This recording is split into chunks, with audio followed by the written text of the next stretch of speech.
الحمد لله رب العالمين والصلاة والسلام على رسوله الكريم وعلى آله وصحبه أجمعين أما بعد. Serviteurs d'Allah, préservez-vous d'Allah Azza wa Jal et de son jugement et de son châtiment, et mettez en œuvre et en pratique les commandements et les ordres d'Allah Azza wa Jal et de son messager, et prenez garde de vous égarer du droit chemin, et sachez que la foi d'un serviteur ne sera pas valide, même s'il témoigne que rien ne mérite d'être adoré excepté Allah en disant la ilaha illallah, excepté s'il a cru et qu'il a témoigné que Muhammad sallallahu alayhi wa sallam est le messager d'Allah. Et c'est pour cette raison que dans le Coran, on retrouve dans plusieurs versets l'ordre d'Allah de croire en son messager et de lui obéir. Et Allah Azza wa Jal, il dit dans plusieurs versets des choses dans différentes significations qui tournent autour de ce sens. Et par exemple, lorsqu'il dit ce qui signifie « et obéissez à Allah et obéissez au messager ». Et lorsqu'il dit ce qui signifie « et croyez en Allah et en son messager ». Et dans d'autres versets dans lesquels il dit ce qui signifie « et quiconque a obéi au messager a certes obéi à Allah ». Et dans d'autres versets dans lesquels il dit ce qui signifie « et si vous lui obéissez, eh bien vous serez bien guidés ». Et des versets dans lesquels il dit ce qui signifie « et il y a certes pour vous, en le messager d'Allah, un bel exemple à suivre ». Et de nombreux versets confirment ce principe. De même que dans la sunna, eh bien il y a la confirmation de l'obligation et du principe de témoigner, et que ça fait partie des fondements de l'islam et des piliers de la religion, puisque le prophète sallallahu alayhi wa sallam dit dans le hadith authentique que l'islam est basé sur 5 piliers. Le témoignage, premièrement, que rien ne mérite d'être adoré excepté Allah et que Muhammad est le messager d'Allah. Et ensuite, d'établir la salat, de donner la zakat, de faire le jeûne du Ramadan et de faire le hajj à la maison d'Allah Azza wa Jal.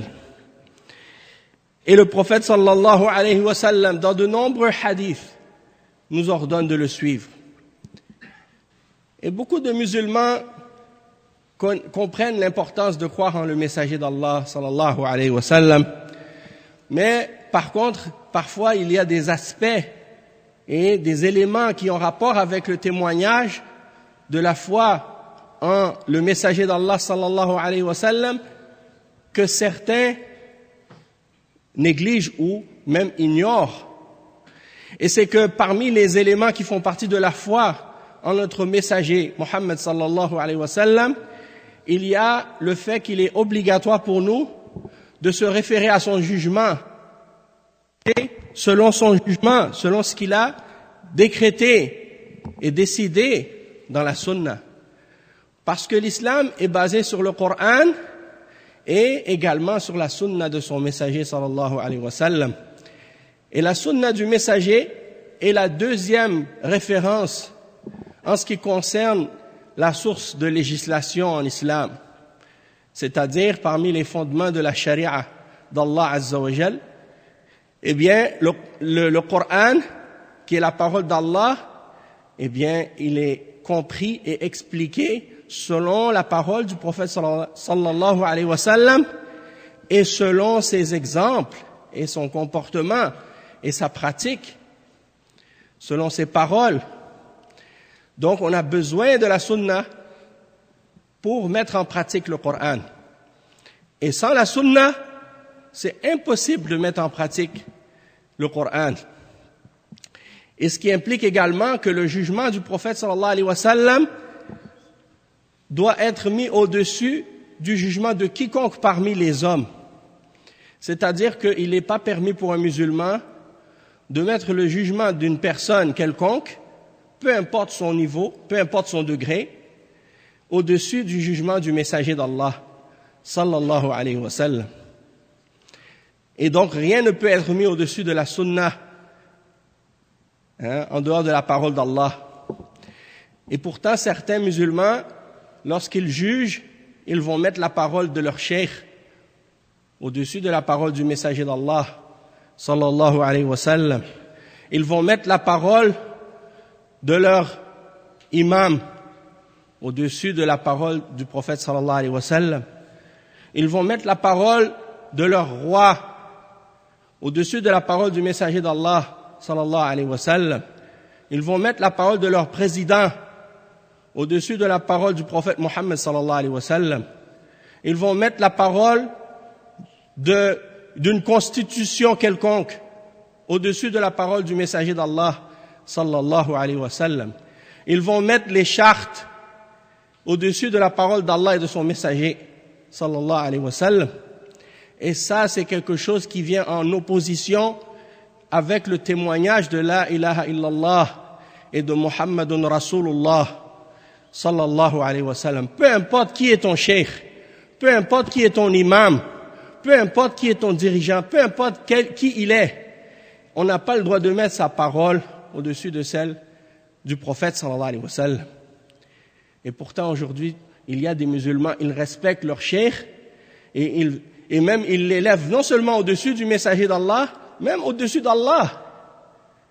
Allahul Musta'an. Ils adorent leur shuyukh en dehors d'Allah. Ils se prosternent devant leur tombe, ils leur offrent des du'as, ils leur font des sacrifices, ils font le tawaf autour de leur tombe. Ils prennent leurs tombeaux comme des lieux d'adoration. Tout ça, c'est du shirk. Ça veut dire qu'ils ont mis leur cheikh au-dessus d'Allah, sans parler du fait de le mettre au-dessus du messager d'Allah, sallallahu alayhi wa sallam. On dirait que pour certains musulmans, leur cheikh, eh bien, il est plus haut et plus respecté que le prophète Mohammed, sallallahu alayhi wa sallam. Ils l'ont pris comme prophète. Ils ont pris leur cheikh comme si c'était lui le prophète. Et ils ont oublié le prophète Mohammed, sallallahu alayhi wa sallam, et sa sunnah.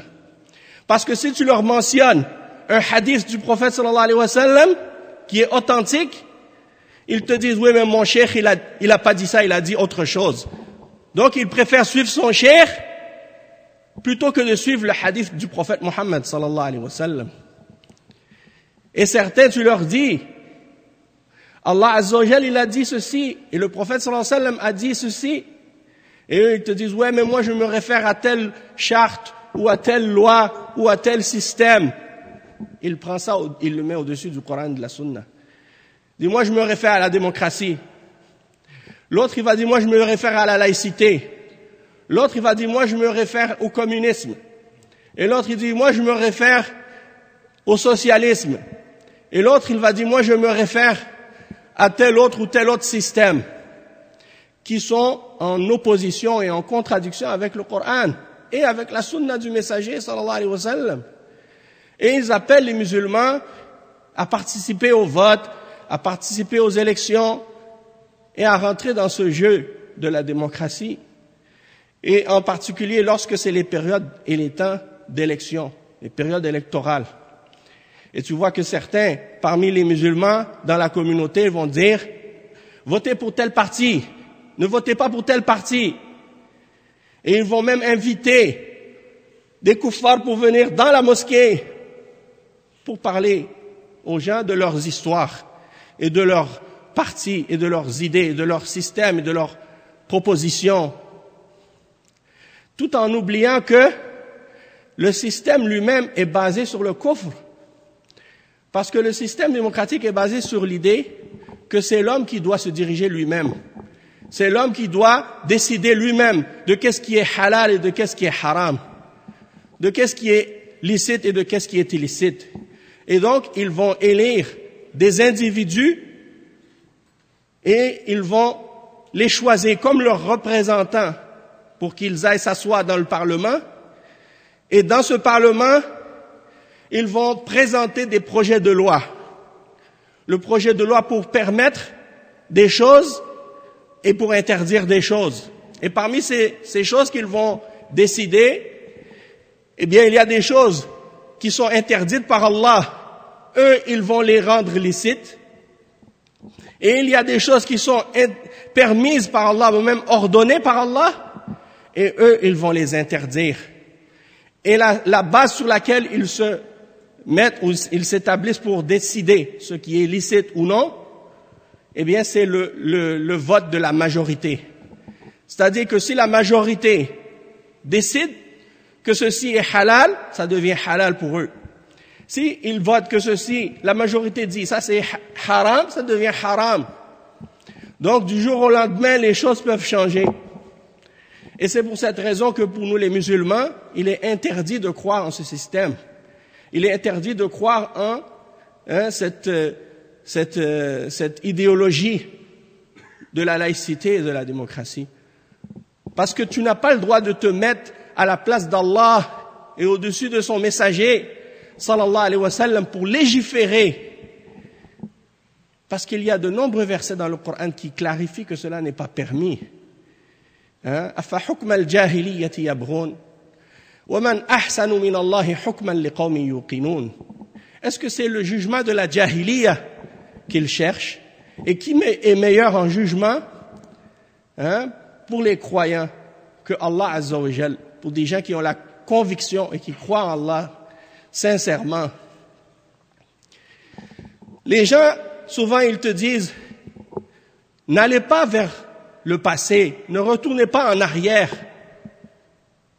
Ne retournez pas en arrière en revenant au jugement de l'islam. Et on sait très bien que le système démocratique remonte à un système ou une idéologie très ancienne, depuis l'époque des Grecs de l'Antiquité. Si tu reviens vers le passé pour ramener des choses qui sont vraies et qui sont basées sur la vérité, c'est-à-dire la révélation d'Allah, alors il n'y a pas de mal de retourner dans le passé ou de revenir en arrière. Si c'est pour revenir à la vérité, il n'y a pas de mal. Mais si c'est pour retourner dans le passé, pour retourner à ce qui est contraire à la révélation d'Allah et de retourner à la jahiliya, à l'ignorance, alors à ce moment-là, c'est blâmable. Mais pour les kuffars, c'est le contraire. De retourner en arrière dans le but d'appliquer la religion d'Allah et d'établir le jugement d'Allah, ça pour eux, c'est à rejeter. Mais si tu retournes en arrière vers le kufr des Grecs et de l'Antiquité, eh bien là, il n'y a pas de mal. Même si c'est la jahiliya, ça ne dérange pas. Donc nous, les musulmans, on doit donner préférence au jugement d'Allah et de son messager, sallallahu alayhi wa sallam, au-dessus de tout autre jugement. Sinon, il y a un problème dans notre foi. Et c'est pour ça que Allah Azza wa Jalla, il dit dans le Coran, فَلَا وَرَبِّكَ لَا يُؤْمِنُونَ حَتَّى يُحَكِّمُوكَ يَا مُحَمَّدْ فِيمَا شَجَرَ بَيْنَهُمْ ثُمَّ لَا يَجِدُوا فِي أَنفُسِهِمْ حَرَجًا مِمَّا قَضَيْتَ وَيُسَلِّمُوا تَسْلِيمًا. Non, par ton Seigneur, ils ne seront pas croyants jusqu'à ce qu'il t'ait pris, toi, ô Muhammad, comme juge dans tous leurs conflits, dans tous leurs désaccords et leurs disputes. Et puis qu'ils n'aient pas trouvé en eux-mêmes aucune gêne par rapport à ce que tu auras décrété et qu'ils s'y soumettent entièrement et complètement. Et Allah Azza wa Jal, il mentionne dans le Coran, dans de nombreux versets, yani, وَمَنْ لَمْ يَحْكُمْ بِمَا أَنزَلَ اللَّهِ فَأُولَئِكَ هُمُ الْكَافِرُونَ وَمَنْ لَمْ يَحْكُمْ بِمَا أَنزَلَ اللَّهِ فَأُولَئِكَ هُمُ الظَّالِمُونَ وَمَنْ لَمْ يَحْكُمْ بِمَا أَنزَلَ اللَّهِ فَأُولَئِكَ هُمُ الْفَاسِقُونَ. Celui qui ne juge pas selon ce que Allah a révélé, alors ceux-là sont les pervers, ceux-là sont les injustes, ceux-là sont les mécréants. Donc celui qui préfère un jugement autre que le jugement d'Allah, qui met le jugement des hommes au-dessus du jugement d'Allah, ou qui pense que le jugement d'Allah et le jugement des hommes est équivalent, ceux-là ont renié la foi. Ils n'ont pas cru en l'islam. Même s'ils disent la ilaha illallah, même s'ils disent Muhammadun Rasulullah. Tout ça, c'est des choses fondamentales. Et les musulmans, ils font la salat, ils disent la ilaha illallah, ils disent Muhammadun Rasulullah. Puis quand tu leur expliques ces principes-là, ils sont confus, ils sont surpris même parfois.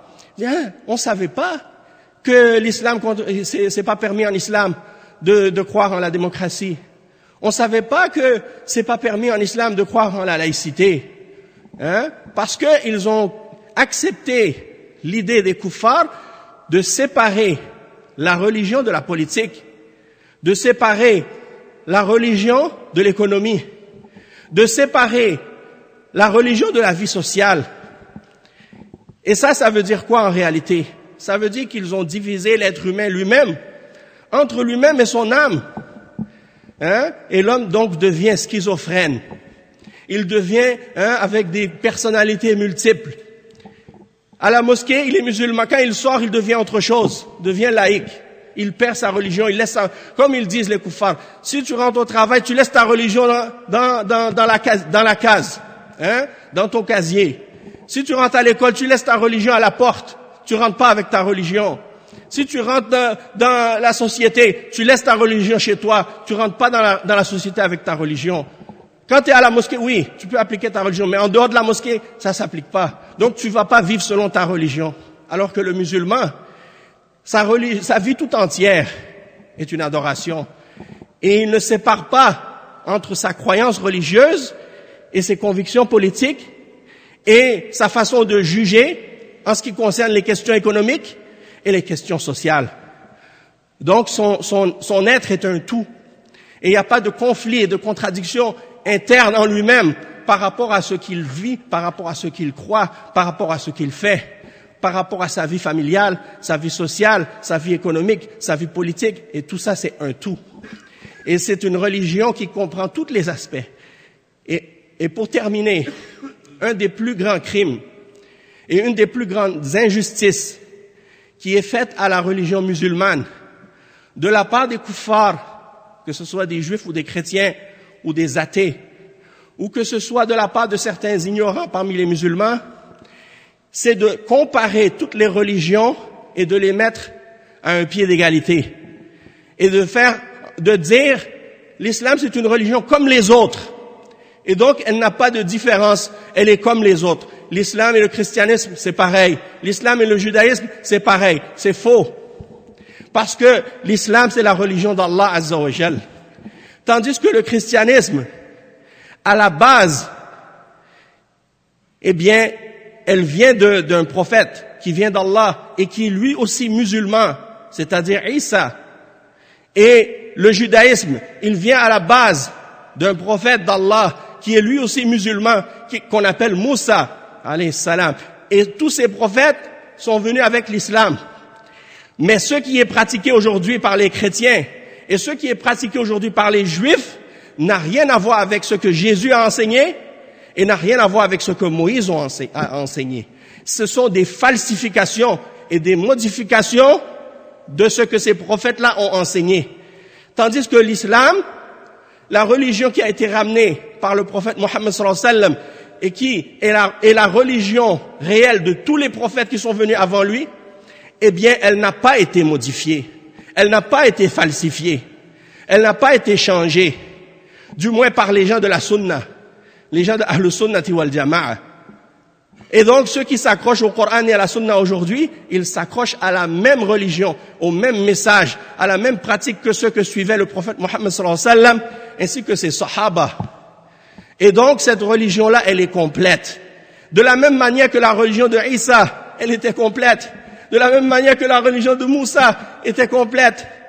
Et Isa, alayhi salam, n'a jamais rejeté la Torah. Et il n'a jamais dit qu'on ne doit pas appliquer les règles de la Torah. Pourtant, les chrétiens ont séparé la Torah de leurs enseignements et de leurs pratiques.